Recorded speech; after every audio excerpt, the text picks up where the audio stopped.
e sono lavoratori, gli diano la garanzia di poter arrivare alla pensione. Vorrei ricordare che ad esempio in Alenia questa cosa vuol dire che se questi vanno in pensione si assumono a tempo indeterminato 700 giovani che oggi invece sono precari, perché insisto, questi accordi sono accordi che mentre accompagnano chi è vicino alla pensione perché ci sono degli esuberi, garantisce il lavoro a quelli che questa situazione non ce l'hanno. Questo è un punto che a volte sfugge e abbiamo davanti qualche anno per poterlo fare, non è che tutti domattina escono dalle fabbriche, gli ammortizzatori sociali hanno questa funzione, quindi noi siamo convinti che se anziché numeri si discute seriamente dei problemi si possono trovare delle soluzioni e chiediamo già possibilmente oggi di avere delle risposte e di capire concretamente se c'è o no una volontà di cambiamento.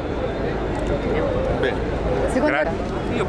vedo questo rischio perché quando le persone che normalmente pagano le tasse e lavorano non ce la fanno più arrivare alla fine del mese, quando aumentano le ingiustizie ormai evidenti, io credo che il rischio ci sia, ma per evitare che questo avvenga, perché sarebbe un dramma anche per noi, e penso al contrario che noi dobbiamo estendere la democrazia e la coesione sociale, ma allora occorrono anche politiche che diano il senso che tutti sono pronti a fare la loro parte e soprattutto io credo che un segnale vero sarebbe questo, di come si parla di crisi, si parla di dove si trovano i soldi, finora hanno tagliato sempre su quelli, cioè su noi.